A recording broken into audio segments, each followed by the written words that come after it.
Bonjour et bienvenue dans cette troisième vidéo concernant mon système de tuyau qui se balade et qui permet d'obtenir une eau limpide plus rapidement à partir d'une eau verte. Alors si je fais cette troisième vidéo, c'est parce que j'ai eu énormément de commentaires de gens qui m'ont demandé des détails concernant la mise en œuvre du système.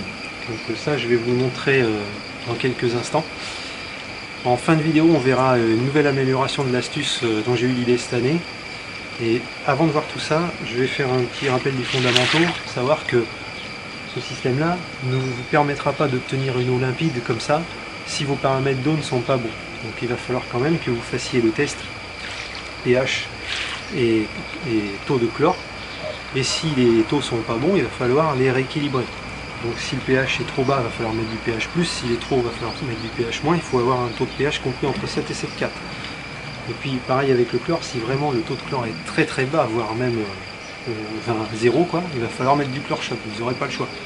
Mais pour moi ça c'est pas des produits spéciaux, hein, c'est des produits normaux d'entretien, alors qu'on utilise, c'est vrai, normalement qu'une fois dans l'année, enfin ça dépend, il y en a qui l'utilisent plusieurs fois, moi j'utilise qu'une fois pour rééquilibrer d'un seul coup. L'an dernier j'ai pas eu besoin de le faire comme je l'avais dit, parce que mes taux étaient déjà bien réglés. Mais bien sûr c'est nécessaire ces produits. Par contre c'est pas des produits spéciaux comme j'appelle, parce que pour moi les produits spéciaux c'est tout ce qui est anti-algues, flocculants, des trucs comme ça, enfin, il y en a plein d'autres. Moi j'en ai mis pas mal dans la piscine à une époque, parce que à l'époque où j'arrivais pas à récupérer mon eau comme ça, avant d'avoir eu cette idée, j'étais allé voir un pisciniste avec un échantillon et il m'avait vendu tout un tas de produits, j'en avais eu pour 40 ou 50 euros, je sais plus, je les avais mis dans la piscine et au bout de 2 semaines c'était toujours pareil, l'eau était toujours verte. Donc j'étais retourné le voir avec un nouvel échantillon, j'avais repris encore pour une facture et puis finalement ça ne change rien. Et c'est là que j'ai mis en place le tuyau et c'est là que ça a fonctionné. Donc le tuyau lui en fait il permet juste de bien brasser l'eau et donc de maximiser l'efficacité des produits. Mais à lui tout seul il peut pas tout faire. Donc je voulais quand même faire cette mise au point. Et maintenant on va voir en détail comment installer ce système. Alors là je me suis remis en configuration d'origine pour vous montrer tous les détails concernant l'installation. Donc là vous voyez on reconnaît hein, l'eau s'en va directement par l'orifice de réentrée. Voilà. Et d'origine donc on a le skimmer avec le tuyau qui descend jusqu'au tuyau qui va vers le filtre. Donc ce qu'on va commencer par faire c'est débrancher ce tuyau. Là on a un embout.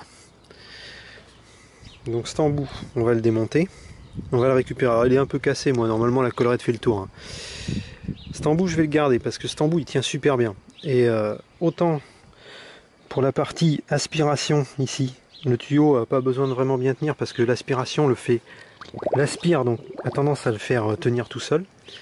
En revanche là-bas pour le refoulement, il faut que ça tienne super bien, sinon le tuyau s'en va, il est éjecté. C'est pour ça que je vais utiliser ce raccord là. Alors, la plus simple des solutions, c'est que vous alliez en acheter un deuxième, tout simplement. Maintenant, si vous voulez le faire vous-même, je vais vous montrer comment le faire avec un tube de PVC diamètre 32. Donc pour fabriquer ce nouveau raccord, on va utiliser du tuyau PVC, diamètre 32. Donc on en coupe un petit bout, c'est ce que je viens de faire, hein. Donc on en coupe un petit bout et on va modifier ce bout-là en un raccord. Alors il va falloir un décapeur thermique. Alors je le précise, bien que je pense que la plupart d'entre vous le savent, c'est pas un sèche-cheveux ça. Si vous vous séchez les cheveux avec ça, vous irez plus chez le coiffeur pendant un petit moment. Ça fait le même bruit, ça a la même forme, et c'est pas un sèche-cheveux, ça sort du 500 degrés. Et ça va nous permettre donc de chauffer le raccord pour le thermoformer. Alors on va utiliser l'autre bout aussi. Alors l'autre bout, on va le faire chauffer.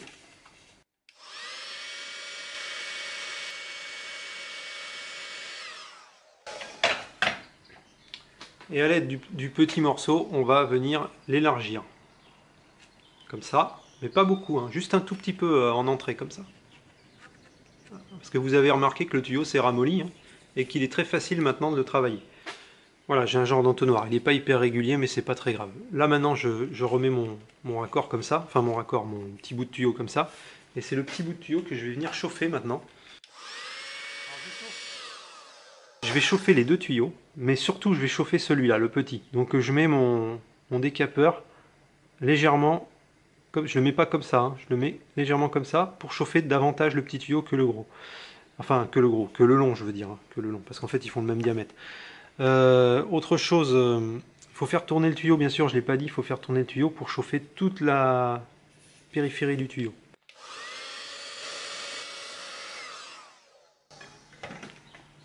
Maintenant que c'est chaud, on va pousser le petit tuyau dans le gros de manière à faire une réduction de diamètre.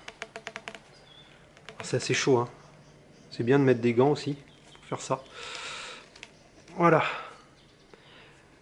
Et une fois que ça a bien refroidi, alors c'est encore un peu tiède, hein, mais vous attendez juste 2 minutes quoi. Et ben on enlève le petit tuyau, on s'aperçoit qu'on a une réduction. Et là on a notre nouveau raccord, puisque le diamètre intérieur 32, enfin extérieur de 32 ici correspond au diamètre intérieur 32 du tuyau du skimmer. Et là, ça va correspondre au diamètre du tuyau dans l'emmanchement dans la piscine. Voilà, alors maintenant que vous ayez acheté votre raccord ou que vous l'ayez fabriqué, vous allez donc, comme je disais, l'installer sur votre skimmer. Si vous rachetez le même, évidemment, c'est pas la peine de venir démonter celui-là. Vous mettez directement le raccord au bon endroit. Et on va venir le brancher dans le tuyau de sortie de la piscine.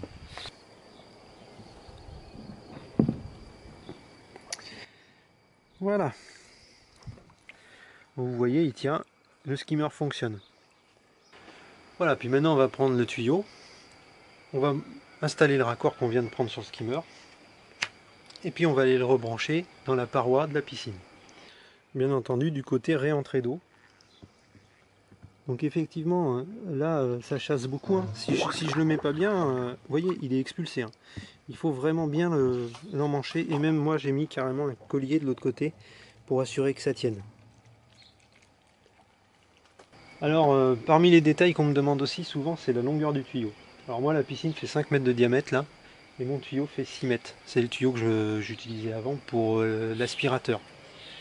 Voilà. Donc il est légèrement plus long que le diamètre de la piscine. La piscine est ronde, je ne sais pas ce que ça donnerait sur une piscine carrée par exemple. Ça c'est à vous de faire des tests hein, de ce point de vue là, mais je pense que le tuyau vaut mieux qu'il soit légèrement plus long que la piscine. Plus long ou plus grand en diamètre. Et voilà, c'est parti maintenant. On a notre tuyau baladeur. Alors maintenant je vais vous montrer une autre astuce que j'ai essayé cette année, hein, toujours basée sur ce tuyau baladeur. Cette année j'ai eu énormément de dépôts dans la piscine parce que j'avais pas retaillé mon tilleul, là, donc beaucoup de feuilles sont tombées à l'automne. Alors je les ai enlevées, hein, mais malgré tout il en est retombé, etc. Donc la première chose à faire, c'est toujours de nettoyer la piscine à l'épuisette. Enlever le plus gros bien sûr, parce que ça va pas s'enlever tout seul. Il arrive un moment où on a beau faire, on n'en ramène plus rien. Et il y a tout un tas de toutes petites saloperies qui sont au fond de la piscine. Alors on peut les avoir à l'aspirateur, mais moi l'aspirateur je ne m'en sers plus parce que ça mouche mes filtres et tout. Donc je préfère utiliser mon tuyau qui lui va brasser tout ça, ramener tout ça vers le skimmer. Et pour améliorer l'efficacité, parce que je trouvais que ça ne marchait pas assez, la buse était trop souvent à la surface et pas assez au fond, j'ai mis une tige filetée dans le tube pour faire du poids et pour l'entraîner au fond. Donc ça c'est une tige filetée en inox. Donc comment j'ai fait? Tout simplement, j'ai pris mon tube, j'ai enlevé la buse, j'ai mis la tige filetée et j'ai refermé. Voilà, ça a permis de maintenir la buse au fond de la piscine. Alors suivant le poids que vous mettez, hein, j'en ai même mis une deuxième parce qu'une c'était pas assez. Et du coup ça balaye et ça remonte les trucs à la surface là, comme vous pouvez le voir là, sur la vidéo là, quand l'eau était encore verte. Donc comme vous pouvez le voir, grâce à la masse que j'ai mis à l'intérieur du tuyau, le tuyau reste au fond de la piscine et souffle en quelque sorte toutes les impuretés qui sont au fond vers la surface. Donc vous les voyez remonter là.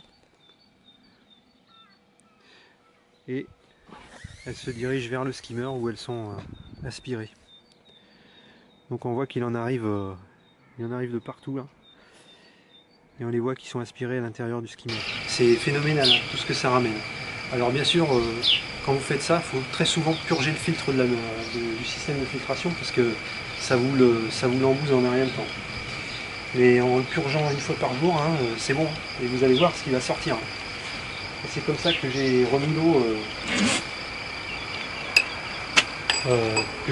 limpide en très peu de temps encore cette année, hein, puisque là vous voyez celle-là elle est bien bleue alors que vous l'avez vu sur les images elle était verte il y a encore une quinzaine de jours. Voilà, cette vidéo numéro 3 sur le sujet touchait à sa fin. Si vous avez des questions, n'hésitez pas à les laisser en commentaire, hein, j'essaierai d'y répondre dans la mesure de mes moyens. Et puis en attendant, je vous dis à bientôt pour une prochaine vidéo.